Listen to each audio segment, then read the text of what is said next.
táyé lolú o eléjì rẹ o táyé lolú o eléjì rẹ o òkú ayọ̀ ọjọ́ ìbí o wà tán. mo tún ti dé bí ìṣe mi Ọláyẹmí Akewi ìbà Ọlọ́run ìbà Èdùmàrè tó fún mi lóhùn orin wàwà wowó tí ń wọlé ikú tìpìlẹ̀. ìràwọ̀ kan yọ lókè rere o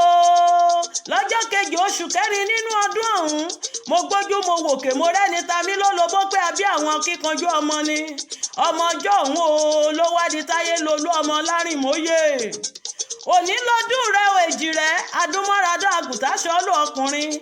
bàbá ṣeun bàbá dámilọ́lá bàbá èjì rẹ bàbá ayọ̀ ọkọ màmá mi fún mi lọ́lá aya rere lọ́dẹ̀dẹ̀ ọkọ àṣeyí ṣàmọ́dún lọ́lá láwùrà ìwọ lọmọ wọn nípò tí àlà ipò tí àlà ọmọ mẹ́wé níjìyàn ipò tí àlà ọmọ mẹ́pìrú jẹ̀kọ ọmọ ẹlẹ́ni àtẹ́ẹ̀ká ọmọ ẹlẹ́ni ẹwẹ́lẹ́ káre rẹ wàá dàgbàjà àwọn ará ìṣáájú wàá fọwọ́ páwú wàá tún fèrègì jóbì táyé lolú èjìrẹ́ ará ìṣokùn mi ẹ̀dúnjọbí ọmọ ẹ̀dùn tí ṣeré orí igi ó bẹ́ kìtì bẹ́ kẹṣẹ ó bẹ́ sílẹ̀ alákìsà ó sa alákìsà do onígbà aṣọ ìlẹ́ okú ọdún o wàá tún ṣèyí tó ń bọ̀. bàbá olúwa ṣeun o ṣebí wọn la fíjú ọmọ tí ń gbàkúnlẹ̀ ìyá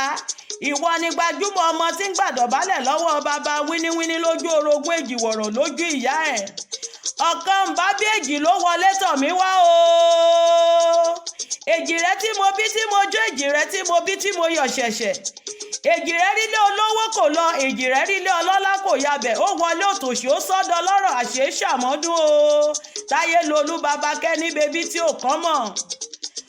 ọmọ lárìnmóyè o ní bá wọn nájà wéréwéré nílé ayé ò ní bá wọn nájà wàràwàrà kánjú lọ sóde ọ̀run pẹ̀sẹ̀ ní tu kókò lágbàlá kára ó tù ọ́ pẹ̀sẹ̀ ní gbogbo ọ̀nà orí olórí ò ní pàṣẹ rẹ ṣe